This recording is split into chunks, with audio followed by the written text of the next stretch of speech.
Queria agradecer a todo mundo da iniciativa, né, desse ciclo de aulas, de debates, pelo convite.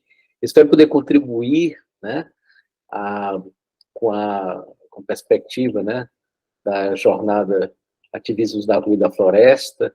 Eu entendo, né, como é fundamental a gente, a, citando aí uma amiga muito querida, hoje que virou ministra, né, agora está muito chique ela, a minha querida amiga Sônia Guajajara, né, é preciso reflorestar as mentes e os corações, é preciso amazonizar o pensamento, né, e entender, inclusive, a Amazônia não como a periferia, né, uma periferia do Brasil, né, enquanto São Paulo seria a locomotiva do Brasil, né, mas entender a Amazônia como centro, né, inclusive como centro do mundo, né, dentro de uma perspectiva de outra sociedade, com outra relação com a natureza, que nós pretendemos construir, né,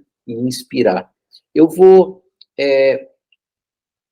passando aqui os nossos slides, e falando de uma nova perspectiva de relação com a natureza, eu queria introduzir, né, falando de um contexto bem mais geral do que a Amazônia, falando de um contexto global, que é um contexto de como esta sociedade vigente, né, o capitalismo como modo de produção baseado no crescimento econômico infinito para acumulação e concentração de riqueza através da produção de bens e serviços, como é que esse crescimento sem limite, esse crescimento exponencial da economia, reverberou no sistema Terra, né? Ou no meio natural do qual dependemos.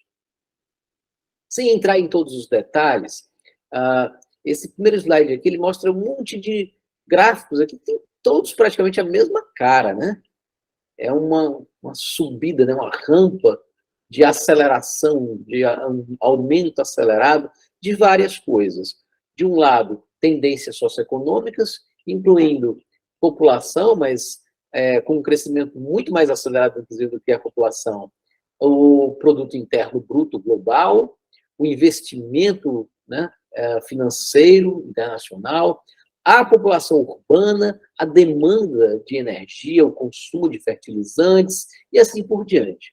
E o que é que esse conjunto de alterações, né, mostradas aí nesses gráficos pequenininhos em vermelho, as tendências socioeconômicas, produzem quando a gente olha nas tendências do sistema Terra, acompanhando quase que de maneira simultânea essa enorme expansão da economia movida por uma demanda crescente de matéria e energia, né, para produzir desde o celular, que, né, cada um provavelmente, né, ou o celular ou o computador que cada um está usando, né, para produzir automóveis, para produzir, enfim, né, uma série de bens de consumo. O que é que isso tem impactado?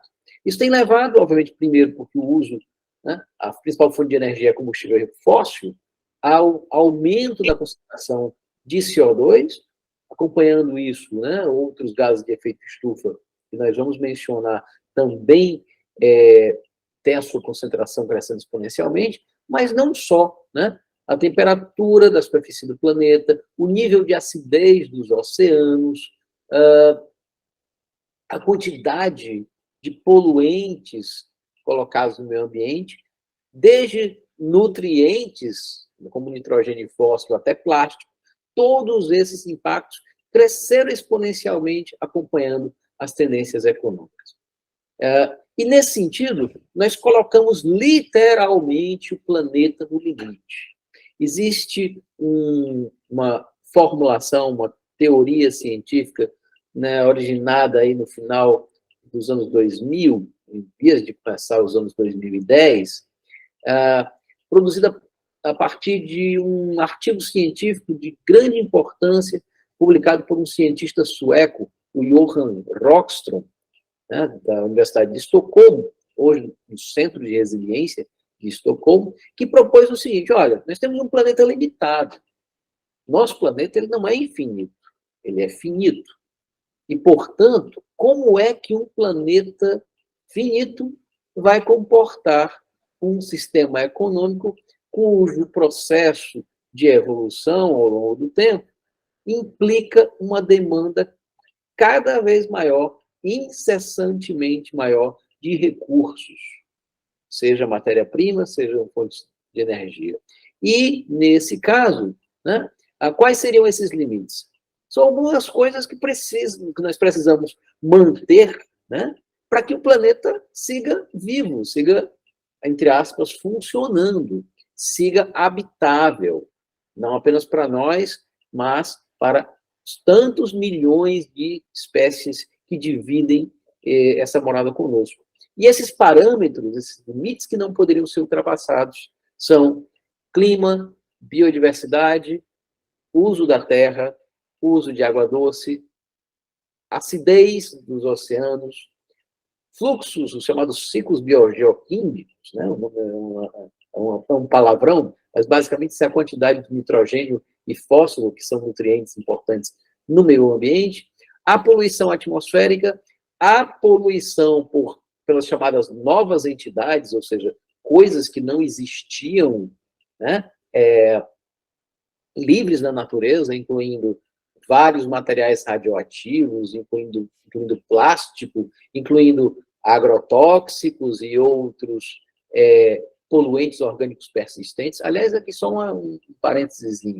Vocês já pararam para pensar por que tem aquela propaganda de que o agro é pop? É porque pop é a sigla de poluente orgânico persistente, né? Às vezes não contam esse detalhe. Enfim, né?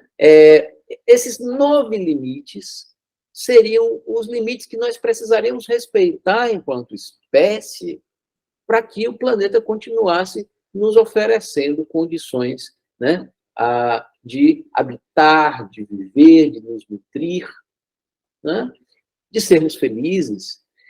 E, no entanto, nós já ultrapassamos, nós deveríamos ficar aqui na faixazinha verde, nesses limites. E nós, infelizmente, já ultrapassamos vários deles.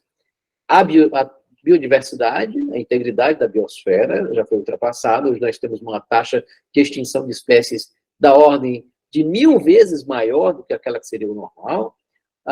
O clima já foi ultrapassado também. Nós temos hoje uma quantidade de gases de efeito estufa na atmosfera, com destaque para o CO2, que está além do limite seguro.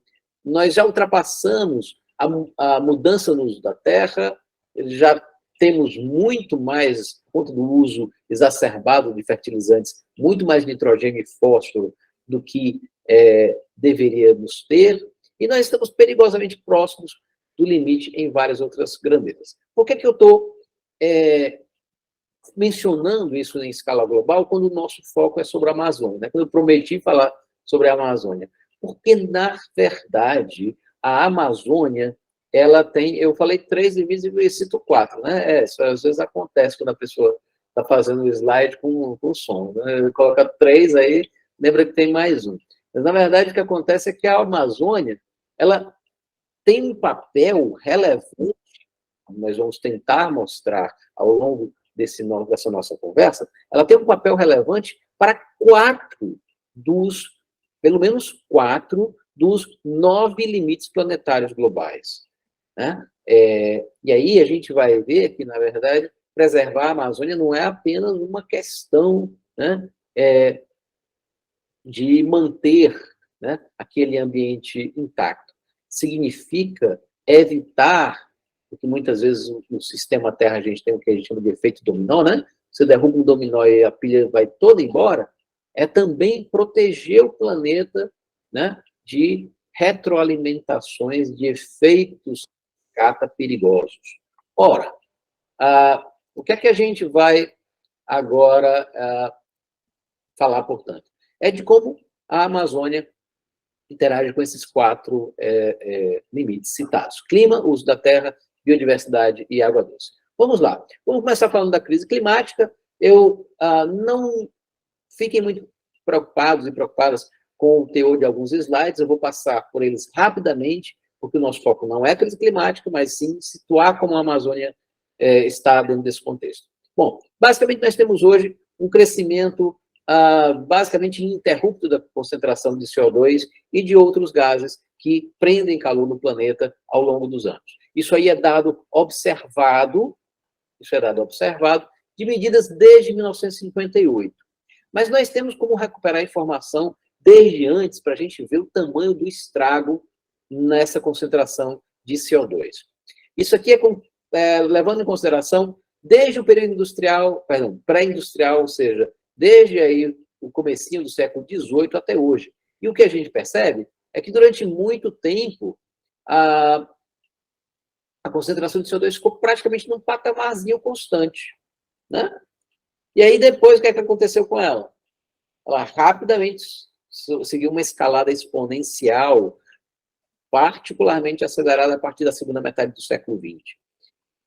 Se a gente tira mais ainda um zoom no tempo, e eu olho, por exemplo, o que aconteceu nos últimos 800 mil anos, aí a gente tem, talvez, a verdadeira noção do tamanho do estrago. Porque, pelo menos nos últimos 800 mil anos, e quem nos conta isso são os colegas cientistas que pesquisam o gelo da Antártica e fazem perfuração para coletar amostras de gelo a 3 quilômetros de profundidade, essa historiazinha contada pelo gelo nos diz que, ao longo de 800 mil anos, a Terra alternou períodos quentes e frios. Né? É que nem o desenhozinho animado, né? A Era do Gelo. Mas, se eu não me engano, eles só fizeram a Era do Gelo 1, 2 e 3. Eles, para serem coerentes com a natureza, eles podiam ter feito a Era do Gelo 1, 2, 3, etc., até o 8. Né? A franquia tinha muito o que falar aí. Né? Porque, no final das contas, a gente teve, nesse período aqui, 8 glaciações. É esse período mais frio aqui, onde a concentração de CO2, muitas vezes, fica abaixo de 200 partes por milhão. O que significa isso? 1 milhão de litros de ar, 200 são de CO2. Isso é típico de um período mais frio, como as chamadas glaciações. Já em períodos mais quentes, que se alternaram com essas glaciações, o CO2 subia para tipo 250, 270, 300 estourando. Como é que a gente está hoje? Nós estamos aqui, ó. A gente saiu da escala. Nós estamos quase com 420 partes por milhão de CO2. Tem muito mais CO2 na atmosfera. Tem, no mínimo, o dobro de CO2 que nós tínhamos em momentos de glaciação, e nós temos 50% a mais do que nós tínhamos quando do período pré-industrial. E o que significa isso? Que a nossa atmosfera ela prende muito mais calor do planeta do que prendia antes. Na verdade, de novo, não vamos falar dos detalhes, tem uma mensagem aí desse gráfico que é importante, é que para a gente encontrar 400 partes por milhão de CO2 de novo, que é o que a gente ultrapassou há poucos anos, é preciso você voltar de 3 a 5 milhões de anos no passado. E como é que era o mundo em equilíbrio com 400 partes por milhão de CO2 na atmosfera? Era um mundo 3 graus mais quente, sem calota polar permanente no hemisfério norte, com o manto de gelo da Antártica Ocidental bem menor do que é hoje, e por conta dessa quantidade bem menor de gelo, os oceanos eram 20 metros, né, estavam 20 metros acima dos níveis atuais. Né? Esse é o planeta em equilíbrio com 400 partes por milhão de CO2. Sabe qual é o problema? É que a gente não parou em 400. A gente está indo, né? A gente segue queimando combustíveis fósseis, a gente segue desmatando, a gente segue, né, produzindo esses gases e produzindo, portanto, um desequilíbrio no balanço de energia do planeta. É tão grande esse desequilíbrio que é mais ou menos o seguinte, é como se você, a cada segundo, você explodisse 21 bombas de Hiroshima, pegasse todo o calor dessa explosão e jogasse no sistema climático da Terra. Né? Por segundo, isso dá 700 milhões de bombas de Hiroshima por ano. Esse é o tamanho, né, do estrago que esse excesso de CO2 e outros gases está produzindo no clima da Terra. O efeito disso, obviamente, é temperatura subindo, a gente, né, conhece bem isso aí, isso aqui é dado observado, é a temperatura chegando em valores completamente fora do que foi o normal nos últimos 2.000 anos. E, se eu quiser contar uma história mais longa, aqui tem 11.700 anos. É aquilo que os geólogos chamam de Holoceno.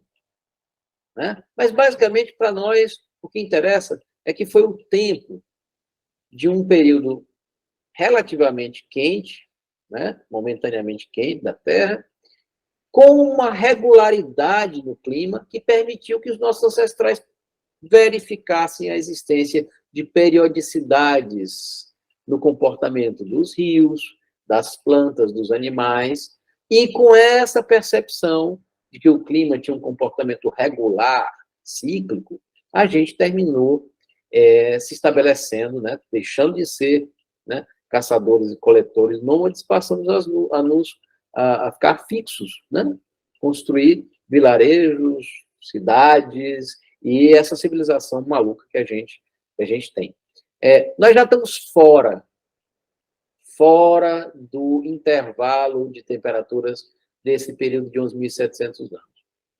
Mas para a gente ampliar ainda mais o nosso leque de comparação, eu puxei o tempo para trás até nós chegarmos na última era do gelo, na última glaciação, tipo 22, 23 mil anos atrás, foi o máximo dela. Aí vocês podem dizer, Alexandre, mas então você está vendo que da glaciação até o tal do Holoceno, né, até esse períodozinho aqui de clima mais ameno, o clima mudou, a temperatura da Terra subiu tipo 4 graus. Sim, é verdade, mas ela subiu 4 graus em 10 mil anos, o que dá uma taxa de aquecimento de 0,04 graus Celsius por século. Qual é a velocidade de aquecimento que nós temos hoje? 1,2 graus Celsius por século. Nós estamos, portanto, com um aquecimento, esse causado pelo excesso de gases de efeito estufa emitidos pela humanidade, um aquecimento 30 vezes maior do que o último aquecimento natural que o planeta teve. Né? Isso para não termos dúvida do tamanho da crise climática. Né? E aí, essa crise climática ela se reflete, como a gente sabe muito bem, em extremos, em ondas de calor, em enchentes cada vez mais severas, sim, porque as taxas de evaporação são maiores, a quantidade de vapor d'água na atmosfera aumenta, e isso é matéria-prima para chuvas mais intensas. A gente tem uma tendência maior a incêndios florestais, aí um produto, muitas vezes, né, uma conspiração de fatores ruins, não apenas do ponto de vista climático, né, as altas temperaturas e o prolongamento dos períodos de estiagem, mas também aspectos de intervenção direta nossa nos biomas. Desmatamento, degradação, fragmentação, e todas essas coisas contribuem para aumentar, né, a susceptibilidade, a vulnerabilidade desses biomas florestais, né, e outros à ocorrência de incêndios. Vejam bem, as florestas até têm tentado contribuir para conter o aquecimento global. Como? Porque o que acontece é que quando tem muito CO2 na atmosfera, as plantas tentam acelerar a fotossíntese. Né? Fotossíntese é basicamente o quê? Tem CO2 no ar, a plantinha pega o CO2 para fazer o alimento para ela e devolve o oxigênio. Isso é fotossíntese. Se tem mais CO2, a planta tem condição de, em tese, mantidas outras condições, como fornecimento suficiente de água e nutrientes, ela tem condição de fazer mais fotossíntese do que fazia antes. E isso significa que a biosfera da Terra, as florestas, elas tentam remover esse excesso de CO2, elas jogam no nosso clima. Né? O problema todo é o seguinte, é que essa capacidade das florestas de retirar CO2 e tentar segurar o aquecimento global, ela está em risco. Por quê? Porque para isso acontecer, é preciso que continue tendo água para as plantas, é preciso que a gente não tenha temperaturas altas demais a ponto de prejudicar, né, as enzimas usadas na fotossíntese. A gente precisa, enfim, né, que não tenha queimada, desmatamento, etc. E o que acontece, no entanto, é que, a partir de um determinado ponto, com secas mais severas, com temperaturas muito altas, essa capacidade de sequestro de CO2, ela vai sendo perdida aos poucos. E aí a gente pode entrar numa situação que é o contrário.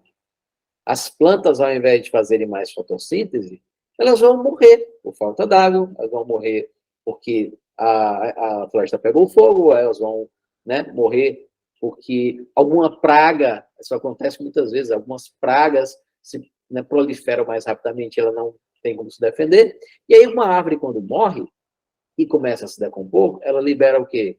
Aquele carbono que ela tinha tirado do ar na fotossíntese, ela vai devolver, né? A decomposição dessa matéria orgânica vai devolver carbono na forma de CO2 para a atmosfera, o que termina fazendo o quê? Ao invés de conter o aquecimento global, passa a acelerar o aquecimento global.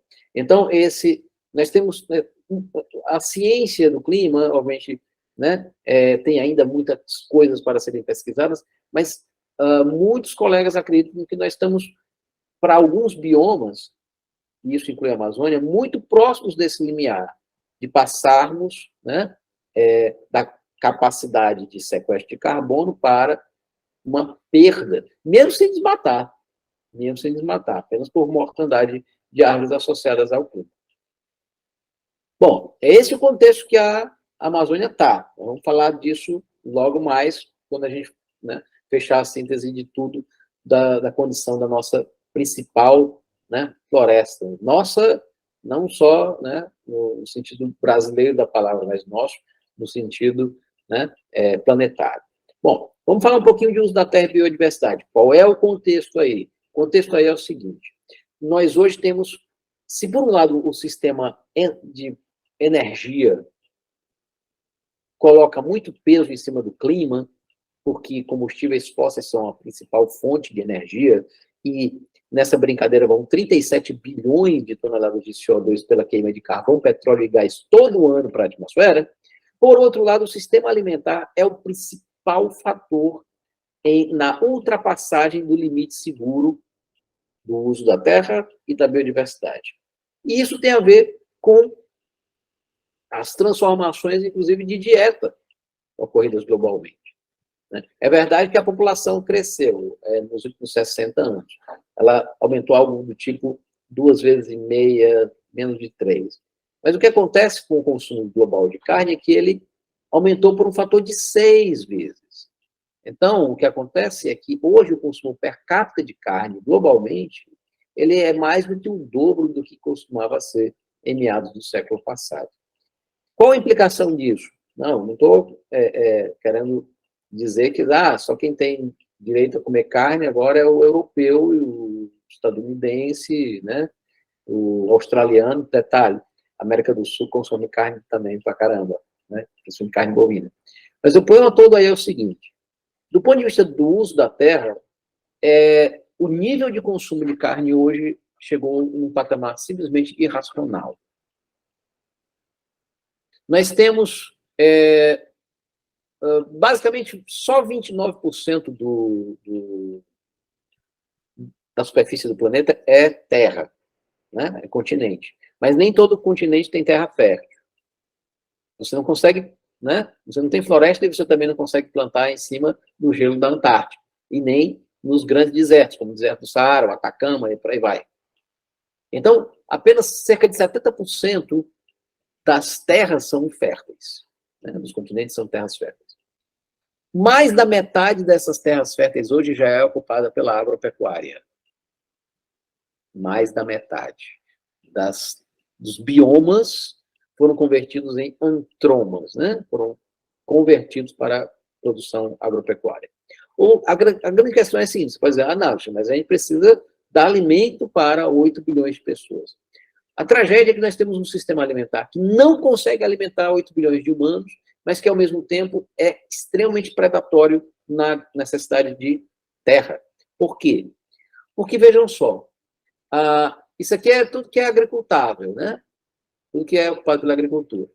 Se você olhar a divisão aqui, esse vermelhinho aqui é o que é destinado para a produção de alimentos de origem animal. Carne, mas também laticínios, enfim. E isso aqui, nesse pedacinho de terra aqui, verdinho pequeno, né? Isso na quarta coluna aqui, se você contar. Cerca de 77% da terra de agropecuária é ou pasto ou monocultura para ração animal. Então, vamos ser direto ao ponto. E só 23% é todo o resto do prato da gente. O arroz, o feijão, a fruta, o legume, o tubérculo, tudo, exceto o que vem de origem animal, é plantado em 23% da terra agricultável. Então, ter uma dieta à base de... Detalhe, você usa 77% para produtos animais que só nos fornecem 18% das calorias e 37% das proteínas. Em 23% da terra agricultável, nós alimentamos o mundo com 82% das calorias e 63% das proteínas. Nós poderíamos ter uma dieta bem mais, uma base vegetal muito maior e com muito menos terra, alimentarmos, né? Alimentarmos toda a população global sem problemas. Bom, nós temos aí outros debates também envolvidos, né? Que é o fato de que você tem uma verdadeira, uma matança gigantesca, coisa do tipo 80 bilhões de seres sencientes são abatidos todo ano, né? Mas mesmo se nós abstraíssemos esse debate, o fato é preciso terra demais para alimentar tanto bicho. E nós não temos mais tanta terra. Pelo contrário, nós precisamos liberar terra para produzir alimentos de origem vegetal, para reflorestar e para, caso essa seja uma escolha considerada razoável, usar para plantio de biomassa, para isso entrar na composição da nossa matriz energética renovável, né? Então, não dá para a gente manter tanta terra ocupada ou com pasto ou com monocultura de ração, como é a monocultura de soja. Né? Vamos falar dela daqui a pouco e da pressão que isso significa sobre, não apenas a Amazônia, mas sobre o Cerrado, também sobre a Caatinga, etc. Os dados científicos não deixam margem para erro. Nós perdemos 68% da população de vertebrados silvestres em apenas 5 décadas. E hoje é absurdo o grau de desproporção das coisas. Se você pegar 100 quilogramas de mamífero, só 4 quilogramas é de animais silvestres. Coloque todo mundo aqui. A nossa onça pintada, nosso tamanduá, nosso bicho preguiça, nosso macaco prego, mas também os elefantes, girafas, rinocerontes, hipopótamos, tigres, leões, enfim. Está tudo aqui, 4%. 96% são 2 espécies de mamíferos, né? Principalmente, né? Homo sapiens e Bos taurus, que é o boi, né?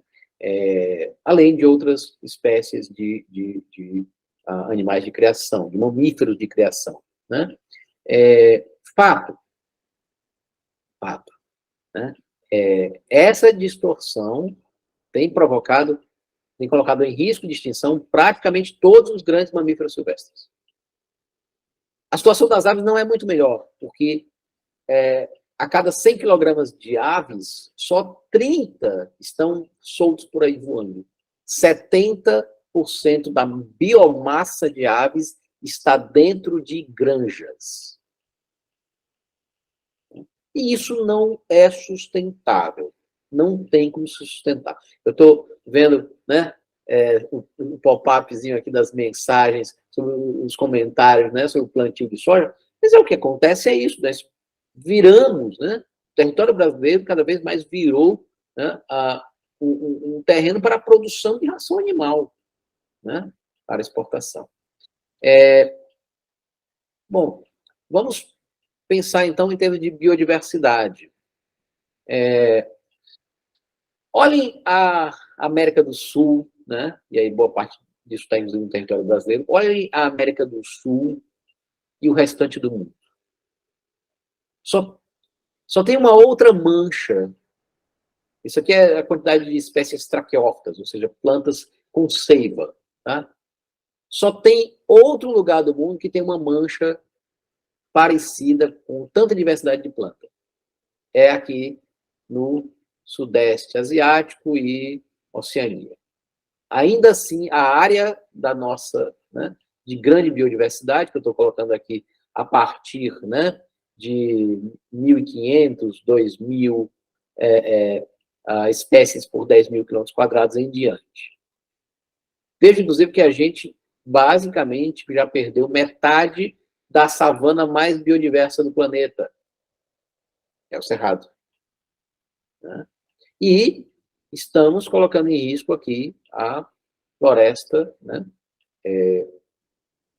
a amazônica também. Isso aqui é variedade de espécies de pássaros, só para a gente ter noção, de novo, de como estão os biomas da América do Sul comparado com o resto. Olha isso aqui. Nós temos coisa do tipo mais de 100 até coisa do tipo 600 espécies de pássaro, né? Por 100 quilômetros quadrados. Espécies, né? Imagina indivíduos. Em termos de anfíbios, né? E aqui nós estamos, portanto, nós temos a maior variedade de pássaros do planeta. Anfíbios, a Amazônia tem, de novo, a maior variedade de anfíbios e mamíferos. Né? Então, vejam que poucas, né? Não dá para você ter comparação. E aí, algumas curiosidades. 30% da biomassa animal da Amazônia é de formigas. E se a gente for olhar para, não apenas para as formigas, né, mas para os insetos em seu conjunto, entendendo como os insetos são fundamentais para os ecossistemas funcionarem, você tem alguns que são decompositores, tem outros que são polinizadores, tem várias funções, né, ecológicas exercidas pelos insetos. Você pode ter até 20.000 espécies de insetos num único quilômetro quadrado de floresta.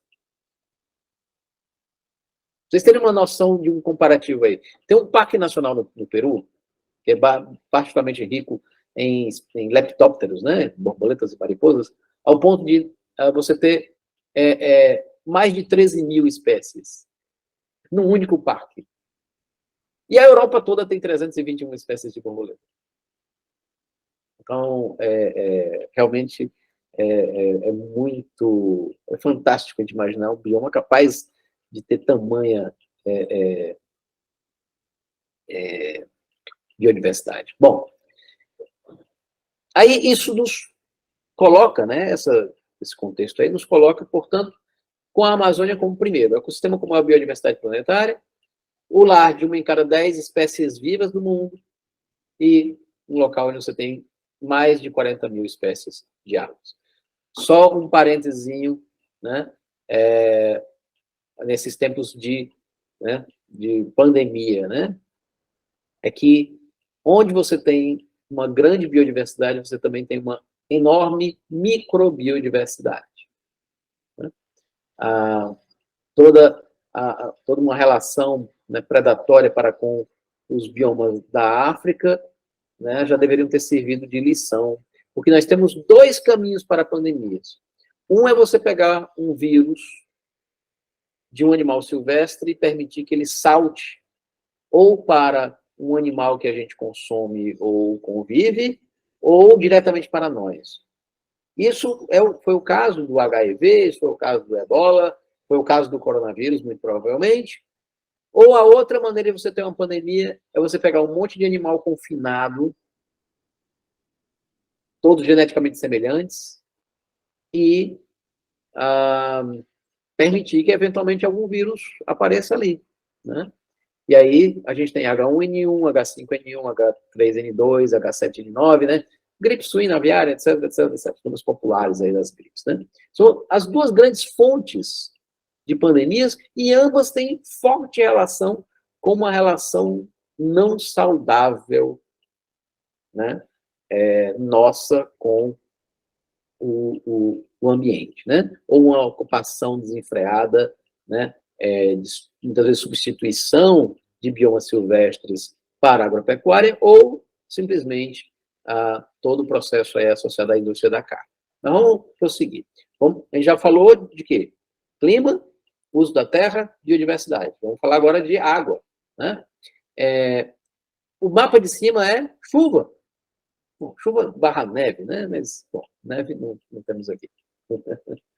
Né? Na nossa floresta tropical. Vocês estão vendo que não tem nenhuma mancha tão grande com chuva acima de 2.500 milímetros por ano. Nenhum lugar tem tanta chuva assim. Detalhe que aqui é a evapotranspiração anual, também na mesma quantidade, milímetros por ano. Evapora um bocado, mas você tem um saldo, né? Um saldo significativo de mais de 500 milímetros por ano sobre a Amazônia, né? Então, ela é um bioma superavitário em água, né? E aí a gente precisa entender um pouco dessa dinâmica de como a floresta altera o ciclo hidrológico. Porque tem um mito negacionista sobre a Amazônia, né? Coisa que apareceu um certo indivíduo que, puxa vida, né? Eu fico pensando assim, João Soares fez tanta coisa legal na vida, mas ele chamou um certo sujeito uma vez para falar de clima e de floresta, que, né, foi um tremendo, infelizmente, um tremendo serviço que ele prestou naquele momento. E o sujeito disse o seguinte, olha, a floresta não tem nada a ver com chuva, é porque chove que tem floresta.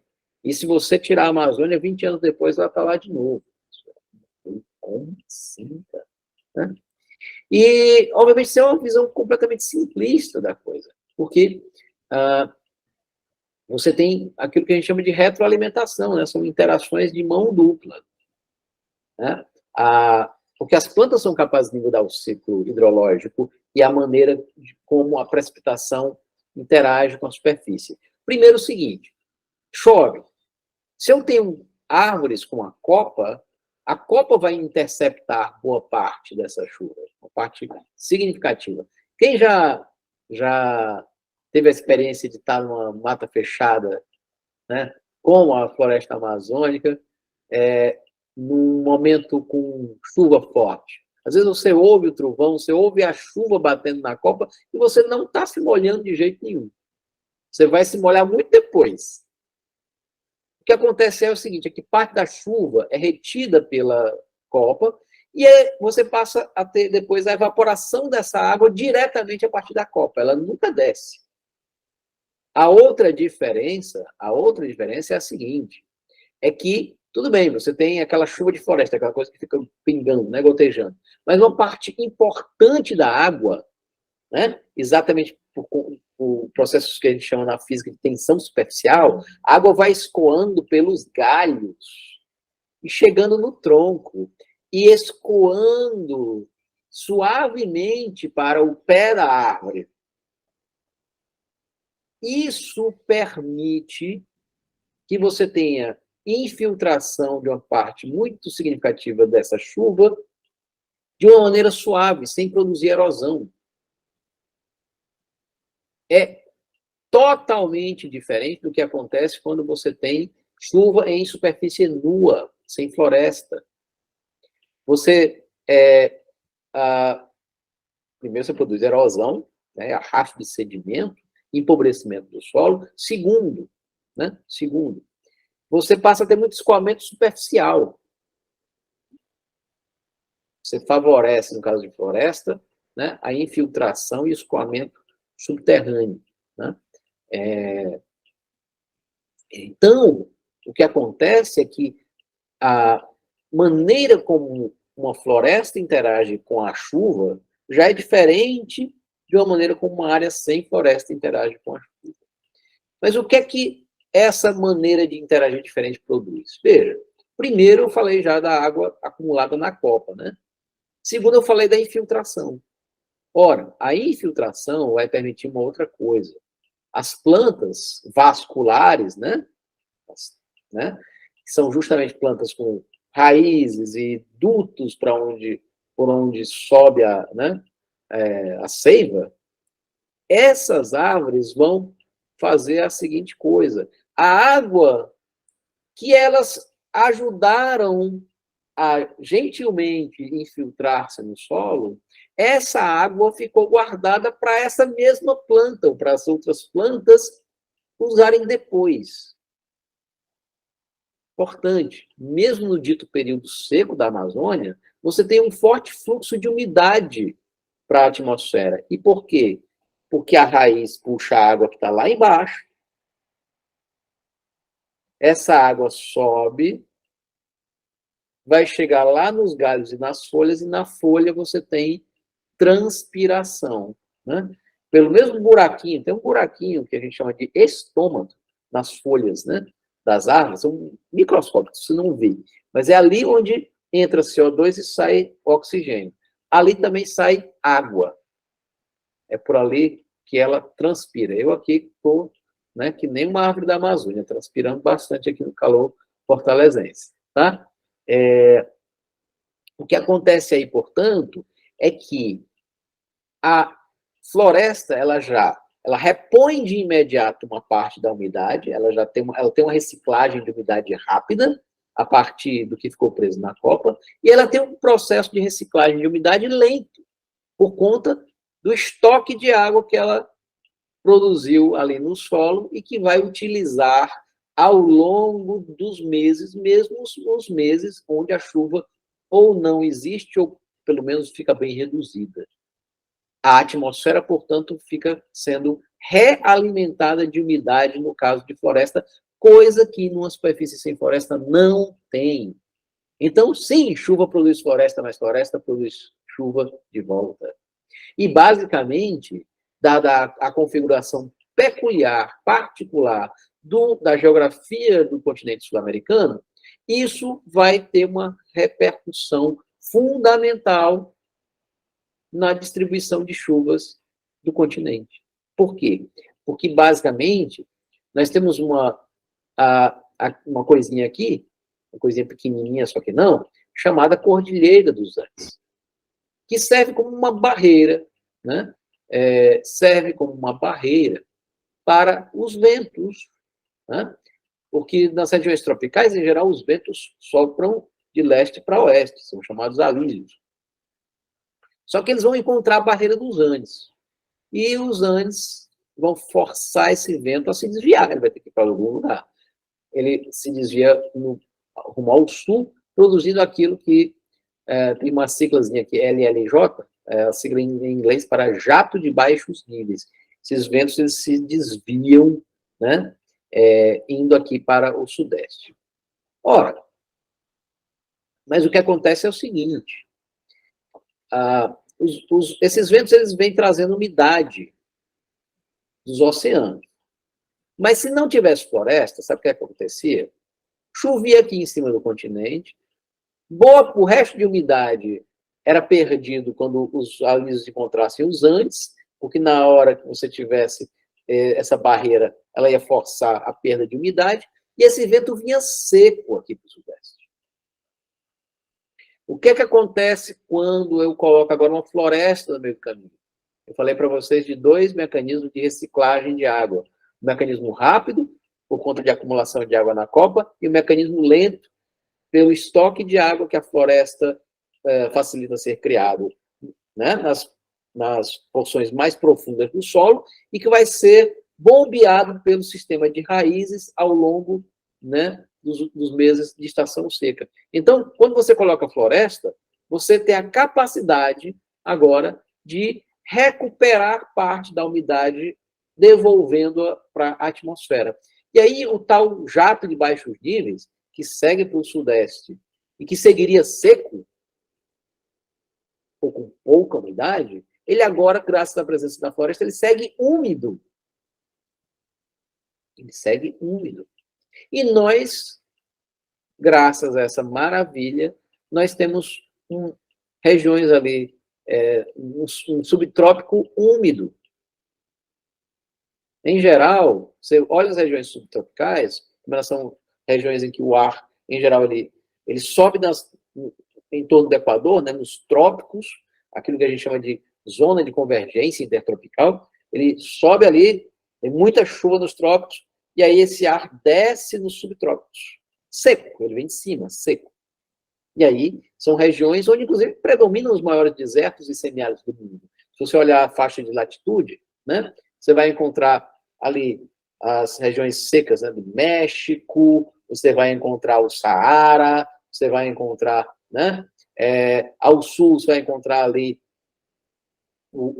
a savana seca, né, do sul da África, você vai encontrar a Austrália, mas você olha para a gente aqui, você vai encontrar um sul-sudeste úmido. Então, sim, nós temos uma floresta ajudando a esse processo. O caminho dos rios aéreos é algo bem conhecido hoje, não vou repetir algo que eu já coloquei aqui, vamos avançar.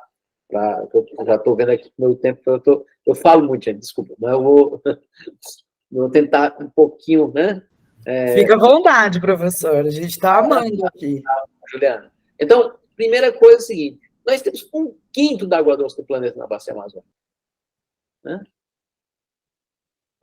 Olha só que coisa fantástica, coisa incrível. E isso torna esse bioma uma peça fundamental da reciclagem de água para alimentar o chamado sistema de monção da América do Sul, as chuvas da América do Sul. Né? E, bom, nós mostramos aí, então, que a Amazônia ela interage com 4 limites planetários. Clima. Eu sequer falei uma coisa importante aí. A Amazônia tem tanto carbono no solo e na vegetação que se você detonar a Amazônia, né, como propôs o sujeito lá que deu a entrevista no Globo, a quantidade de carbono que iria para a atmosfera é tão grande que equivale a quase 400 bilhões de toneladas ou 10 anos de emissões globais. Sabe, você pegar 10 anos com as termoelétricas da China, os carrões dos Estados Unidos, né, os aviões e navios de todo mundo, tudo somado. Se você perder a Amazônia, é 10 anos desse negócio todo. E assim, perder a Amazônia é game over do clima global. Vimos também o seguinte, não tem lugar no mundo com tanta biodiversidade. Ameaçar a Amazônia, na verdade, é também ameaçar o surgimento de uma nova pandemia, inclusive. Né? Falamos de uso da terra, da necessidade de a gente ter manter a integridade de biomas silvestres, porque nós já passamos do ponto, né? Mais da metade das terras férteis do planeta sob controle da agricultura. E agora nós estamos falando de água. E aí eu acho assim, acho que ninguém aqui precisava se convencer de que precisava preservar a Amazônia, mas acho que agora vocês ganharam alguns argumentos a mais, né? Exatamente para a gente enfrentar os 1000 ataques que a maior floresta tropical do planeta tem sofrido. Primeira coisa importante, hoje, as florestas tropicais elas estão no limite de virarem fonte de emissão de carbono. Né? Detalhe, isso aqui é onde não está considerando desmatamento, tá? Não está considerando desmatamento. Se você pegar sem desmatamento, a Amazônia ela tem um sequestro de carbono marginal hoje de 100 milhões de toneladas de CO2 por ano.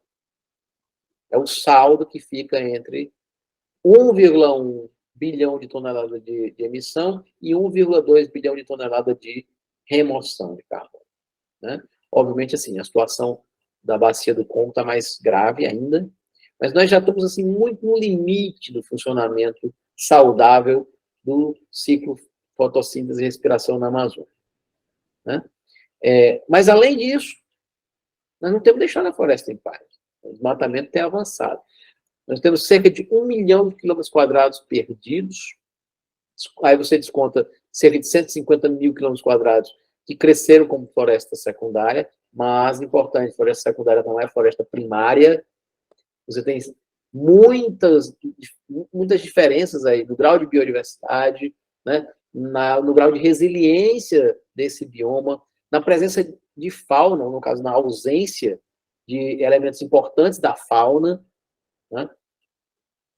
E, no final das contas, o balanço, né, mesmo considerando esse crescimento de floresta secundária, é que 17% da Amazônia foi desmatada, indo para 18%. Né?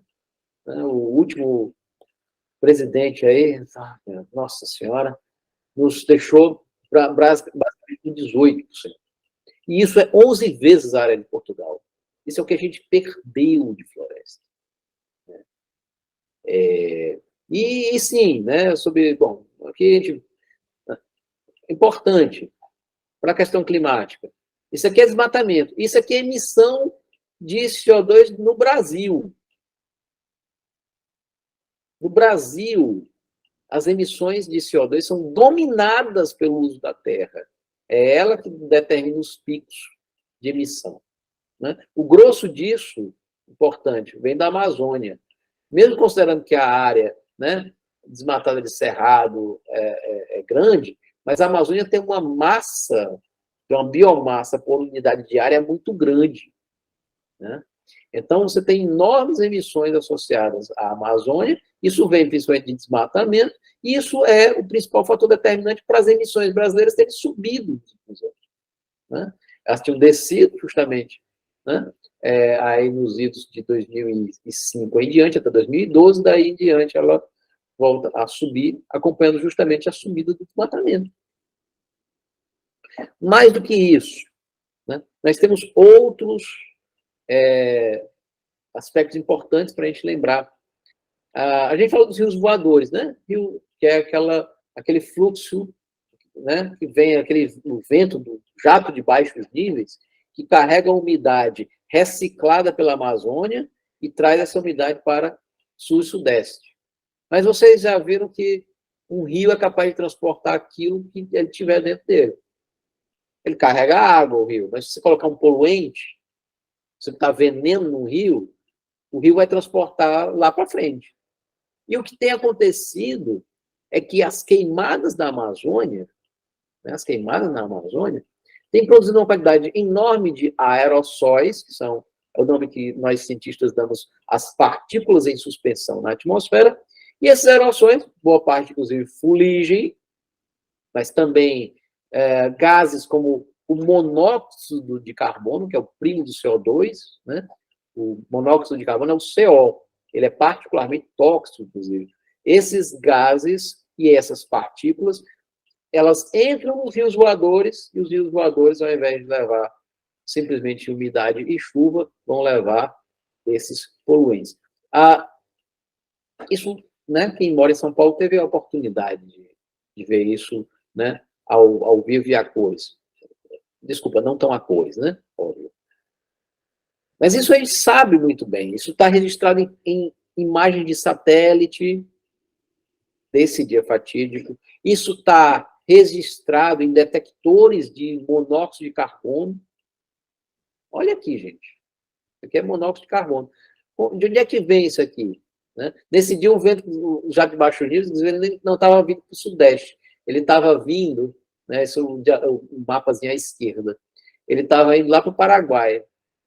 Mas como assim o Paraguai agora virou uma China, uma mini China de tanta indústria e termoelétrica para produzir tanto monóxido de carbono? Não.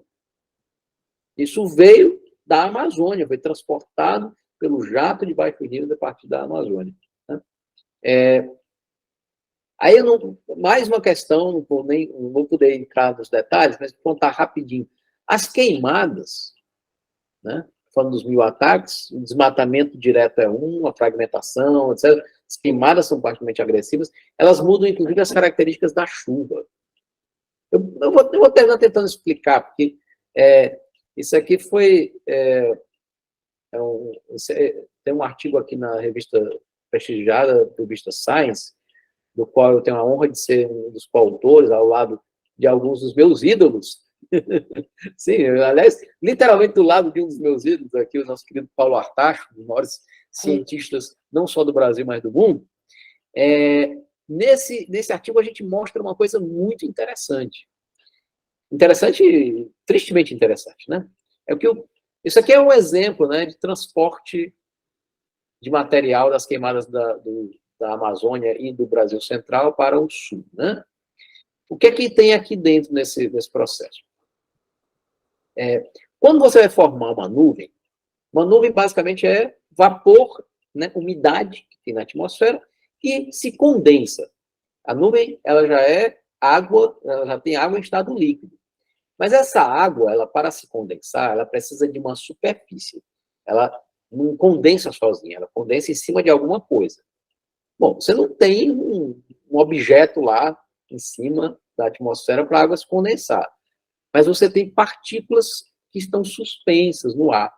Partículas pequenininhas, os chamados aerossóis. Esses aerossóis vão formar, então, ao redor deles, gotas líquidas, gotinhas. Bom, o tamanho dessas gotas é importante para saber se a nuvem vai produzir chuva facilmente ou se ela vai dar trabalho para produzir chuva. Por quê? Porque se as gotinhas nascerem grandes, elas começam a cair, ela tem tamanho para começar a cair, e vão começar a colidir, a se juntar com as gotinhas que estiverem embaixo. Então, rapidamente, né, nuvens com gotas que já nascem grandes produzem chuva. Rapidamente você tem... Né, a garoa lá de São Paulo era um exemplo, né? Só que o que acontece é o seguinte, para que você tenha vapor d'água, perdão, para que você tenha gotas grandes, é preciso que o vapor d'água que tem no ar, ele se distribua em poucas gotas, para que as gotas nasçam grandes. Quer uma analogia? Vamos supor o seguinte, né? Então, vou pegar aqui, tá? O Guilherme e a Juliana. Vamos supor o seguinte, Guilherme, Juliana e eu, nós vamos aqui para uma pizzaria. Aí a gente pede uma pizza família, vegetariana, maravilhosa, enorme. E aí divide entre nós três. E aí a fatia é grande pra caramba, né?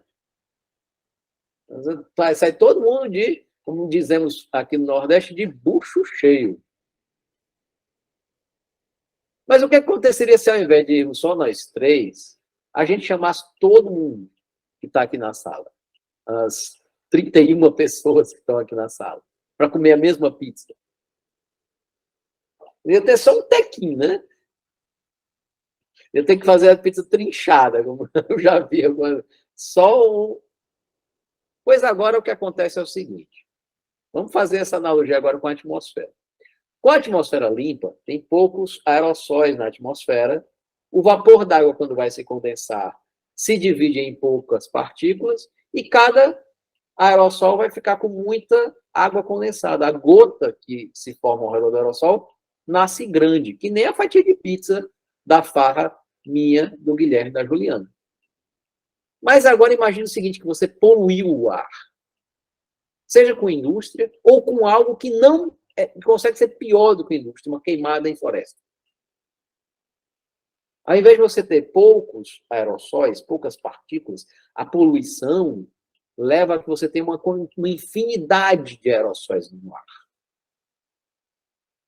Só para vocês terem um exemplo, nuvens formadas em estado, né, em uma atmosfera limpa, elas vão ter 200, 300, 500, no máximo, 500 gotinhas por centímetro cúbico na formação delas. Quando você coloca queimadas, esse número sobe para 5.000 gotas por centímetro cúbico. Então, é como se você tivesse, justamente, eu usei de propósito a comparação, porque éramos 3, aí viramos 30. Então, o pedaço de pizza era 10 vezes menor, e agora a quantidade de água em torno de cada aerossol é 10 vezes menor. essa gotinha de tão minúscula, ela vai ficar lá na atmosfera o tempo todo.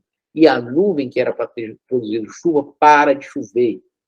A gente muda a característica da chuva. Essa nuvem vai ter que crescer muito mais, formar gelo dentro dela, para que ela finalmente possa ter algum mecanismo de despejar água de chuva. Então, ao invés daquela chuva espalhadinha, né, ou garoa, ou uma chuva, mesmo chuva forte, de floresta mais distribuída, quando você polui a atmosfera, você cria dificuldade para isso acontecer e você termina obrigando apenas as nuvens maiores que cresceram mais produzirem chuva. Né? Então, você muda a característica da chuva aí.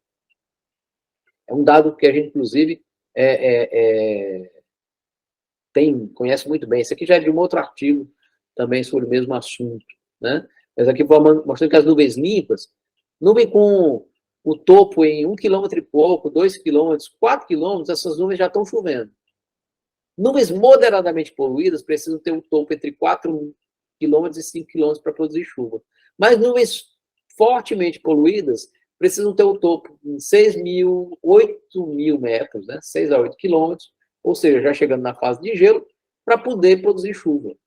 Então, nuvens formadas em ambientes poluídos dão muito mais, tem muito mais problema para chover. Bom, outro ataque brutal é a expansão da agropecuária. E aí, né, todo mundo sabe que esse país, a população, né, de gado não parou de aumentar nos últimos anos. Isso aí nem precisava a gente dizer, né? Bastou ver o resultado de eleições. Né? Olha aqui o tamanho do rebanho em milhões de cabeças, né? Rebanho bovino. Em 2000, o rebanho era de 146, né, milhões de cabeças. Ele pulou para 226 milhões de cabeças em 2017. Né? Esse crescimento ele é altamente significativo. Outro, né, entre os 1.000 ataques, outro ataque fundamental aí. Né? Bom, aqui, inclusive, é a exportação de carne bovina do Brasil. Tá? Mas nada se compara à soja, né? Nada se compara à soja. Em 20 anos, a grana vindo da soja para exportação aumentou por um fator de 25 vezes, tá? Sendo a China a maior importadora. Detalhe, sequer dá para separar uma coisa da outra, né? Porque tem um modus operandi de desmatamento ocorrendo nos nossos biomas. Aconteceu no Cerrado e isso chega à Amazônia. Basicamente, primeiro você faz a grilagem, né? Aí você desmata, vende a madeira, né, que tem valor comercial, e depois queima. Você queima, aí bota um punhado de cabeças, né, de cabeças de gado ali. Ok, depois de alguns anos, né, esse desmatamento se consolidou, você ou vende ou, né, ou vai para o plantio de soja, para monoculturas. Né? Então, esse modus operandi ele já é bastante conhecido, a gente tem, né, todo o processo, né, muito bem conhecido de como avançou como é o avanço do agro dentro desses territórios, né, desses ecossistemas. E sobre Bolsonaro, realmente a coisa, né, foi potencializada várias vezes, né, assim, poderia passar muito tempo contando essa história, mas acho que isso é bastante óbvio. A seriedade do problema aí é a seguinte, é que vocês lembram que a gente falou que a Amazônia está com 17% a 18% de perda de floresta. E hoje há um entendimento que entre 20% e 25% você tem um limiar em que parte da floresta não consegue mais se recuperar. Né? Recentemente, inclusive, outro, né, colega eminente da ciência do clima brasileira, o nosso querido Carlos Nobre, ele lançou um aviso, né, de que a Amazônia está passando do ponto e que, na verdade, o que nós temos que fazer não é só garantir a promessa de desmatamento zero, é reflorestar urgentemente. Por quê? Justamente porque nós estamos no limiar de savanização de uma parcela da floresta, né? Especialmente a porção sul e leste da Amazônia, que tem uma estação seca, uma queda de chuva mais pronunciada, né? Um total de chuvas menores, etc. E está vizinho a um outro, né? Bom, acima a savana venezuelana, ao sul, ao Cerrado, né? Esse território de floresta, se ele for perdido por um período muito longo, né? Com as alterações que isso tem no ciclo hidrológico e no clima local, as chances desse território ser colonizado por espécies mais resilientes a um clima com estação seca prolongada, como são justamente as espécies da savana venezuelana e do cerrado, as chances de colonização desse território para essas espécies é grande. E aí você entra numa condição em que, ora, o que é que as espécies, né, de regiões, né, subúmidas e semiáridas fazem? Elas têm estratégias para lidar com a falta de umidade, com as estações secas prolongadas, com as secas recorrentes. Elas, às vezes, perdem folha, às vezes elas fecham os estômagos das folhas para evitar a perda de umidade. Mas quando essas espécies vegetais fazem isso, elas deixam de fazer aquilo que as plantas da Amazônia, as árvores da Amazônia faziam, que era justamente manter o fluxo de umidade, usando o estoque do solo, para repor essa umidade para a atmosfera. E aí, se você não está repondo umidade para a atmosfera, o que é que você vai fazer? Você começa a perder chuva. E perdendo chuva, como é que você vai manter uma floresta tropical de pé? E aí, mais um pedaço da floresta tropical morre. Mesmo sem desmatar. Se esse pedaço, né, de floresta morreu, a tendência é esse pedaço de terra ser do quê? Colonizado por outras espécies vegetais. E aí vocês estão percebendo que agora a coisa entra num loop, né? O processo ganha força própria. E é justamente aquilo que o nosso colega Carlos Nobre chama de savanização. É esse processo que, uma vez você chegando num limiar de perda de floresta, a coisa anda sozinha a partir do local. É isso que a gente está querendo evitar, né? Além disso, o que é que acontece? Sem floresta, você passa a ter uma mudança do balanço de energia na superfície. Ora, o que é que acontece quando você tem floresta? Você tem evapotranspiração. Se você tem evapotranspiração, boa parte do calor, né, mandado da superfície para a atmosfera vai na forma do que a gente chama de calor latente. Que é isso. Quando você evapora uma molécula de água, a energia que você deu para ela evaporar, essa energia está sendo transportada para a atmosfera. Mas não é na forma de um aumento de temperatura. É guardado dentro da molécula e esse calor só é liberado lá em cima com a mudança de fase, quando essa molécula se condensa, quando ela entra no estado líquido. Isso é totalmente diferente, né? Só para a gente ter uma noção aí. É totalmente diferente quando você pega uma cidade. Porque você só tem asfalto e concreto. O que é que vai acontecer? Qual é a maneira que tem de você passar energia da superfície para a atmosfera? É só calor, ou, como a gente chama na ciência, calor sensível. Você simplesmente tem aquela chapa quente. Então, perda de floresta significa perda de capacidade de você regular a temperatura da superfície também. Esse superaquecimento da superfície vai justamente, de novo, produzir o quê? Vai aumentar a taxa de respiração dos micro-organismos no solo, vai comprometer a eficiência da fotossíntese das plantas, vai produzir mortandade de árvores. Isso significa o quê, portanto? Tudo isso significa que mais CO2 vai para a atmosfera. Mais CO2 na atmosfera, você intensifica o aquecimento global, que, por sua vez, facilita as condições de que esse superaquecimento da superfície se, né, intensifique. Então, basicamente, nós estamos hoje na Amazônia muito perigosamente flertando com retroalimentações, né? Essas coisas que ganham força própria a partir de um determinado ponto. Com efeito, isso acontece em períodos de seca recorde, como 2005, 2010, com o fato de que hoje, considerando o desmatamento, né? Vocês viram que sem desmatamento, a Amazônia já é apenas marginalmente sumidouro de CO2. Quando você bota o desmatamento aí, o cálculo vai para o outro lado, né? Hoje a Amazônia emite mais CO2 do que sequestra, quando você soma o desmatamento.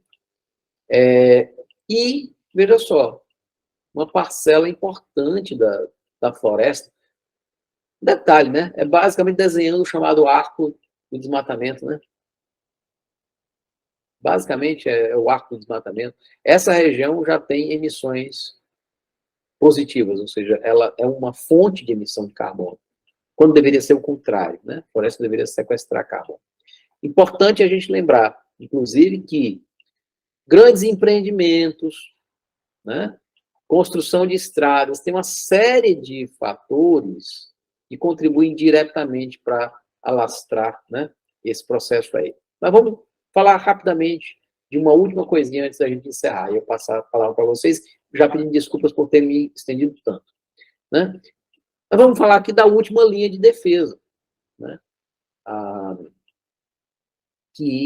Cuja importância é hoje absolutamente crucial e precisa ser reconhecida. Primeiro, para ser reconhecida do ponto de vista físico, do palpável, né? Do material, do aspecto material. É o fato de que terras indígenas emitem 25 vezes menos CO2 por unidade de área do que as terras não indígenas. Se tem hoje, né, uma barreira que evita, que mantém o estoque de carbono da atmosfera no chão, o estoque de carbono da Amazônia no chão, evitando que ele vá para a atmosfera, essa barreira são justamente as terras indígenas e as unidades de conservação. Né? Segundo, justamente por interromperem o avanço do desmatamento, degradação e fragmentação dos biomas, né?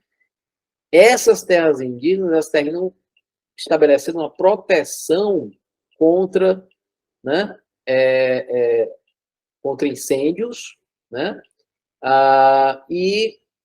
né, mantendo justamente, né, a presença de fauna, porque essa é uma coisa muito importante, né? Algo que tem acontecido com certos biomas é a chamada defaunação. Uma floresta sem os seus animais, ela não é a mesma coisa. É importante que se diga. Né? Os animais cumprem vários, né, serviços ecológicos aí, de dispersão de sementes, a controle de pragas, né, a equilíbrio populacional das diferentes espécies, que são serviços fundamentais para a floresta permanecer saudável. Né? E aí a gente vê as terras indígenas demarcadas e ainda dizem que tem muita terra para pouco, e aí, né, o termo pejorativo, né, muita terra para pouco índio. Né? Quem dera a gente tivesse esse território, né, em sua ampla maioria, de fato demarcado como terra indígena, né, e unidade de conservação. Né? É exatamente a falta de garantia de uma de um amplo território contíguo demarcado que coloca a Amazônia em risco. Né? Toda política de proteção desse bioma tem que passar imediatamente pela demarcação desse processo maravilhoso. E aí, só para a gente ilustrar um pouco da sociodiversidade, né? Por isso que a gente fala de sociobiodiversidade, né? Que tem muita diversidade de espécies de plantas e animais, assim como tem muita diversidade de língua, né? tem muita forma de falar, né? E de pensar. E por falar em pensar, eu queria aqui trazer para vocês a outra reflexão. É que nesse processo, né, eu tinha falado no início, né, de amazonizar, né, os nossos pensamentos, as nossas perspectivas, né, eu queria falar da contribuição, não apenas material, para manter a floresta de pé, que os povos indígenas têm tido, mas na capacidade deles de, enquanto força social e enquanto produtores de conhecimento e de pensamento, o que eles nos têm ofertado como saída para uma crise profunda, profunda crise ecológica e climática que se estabeleceu em escala global, né? Isso vem desde a Constituinte, né? Eu dou a dica aí para quem não conhece, né? Tem que procurar aí o Ailton Krenak bem novinho, né? Pintando o rosto de Genipapo na Constituinte de 88 e fazendo um discurso emocionante, né? Um marco aquilo ali. Posteriormente, uma mudança de escala do movimento indígena, com o surgimento da articulação dos povos indígenas do Brasil, né? E, óbvio, hoje, felizmente, popularização, eu gostaria que fosse em escala bem maior, mas a popularização de pensamentos, né, de formulações teóricas trazidas por pensadores do naipe de Ailton Krenak e Davi Copenaua, né, dentro desse contexto. Eu, por exemplo, não conheço nenhuma crítica ao capital tão radical quanto A Queda do Céu, né? Recomendo demais a leitura, tá? E sim, a gente precisa, com efeito, mudar, né? Trazer hoje um ativismo, né? Uma luta política ecologizada, né? Transformada profundamente em relação aos paradigmas que, em geral, nos guiavam, né? Guiavam as nossas mobilizações aí nos idos de 1980, 1990 e até a virada do milênio, né? Hoje, nós temos, né, que certamente falar de bem viver, da perspectiva dos povos originários, de uma outra forma de se relacionar com a natureza, se quisermos, com efeito, apresentar uma alternativa de saída para essa profunda crise, para essa extrema desigualdade, né, em que esse sistema tão perverso nos mergulhou. Bom, eu paro por aqui, eu acho que queria não só falar, queria ouvir também, né? Espero que tenha conseguido contribuir aí com a jornada, tá?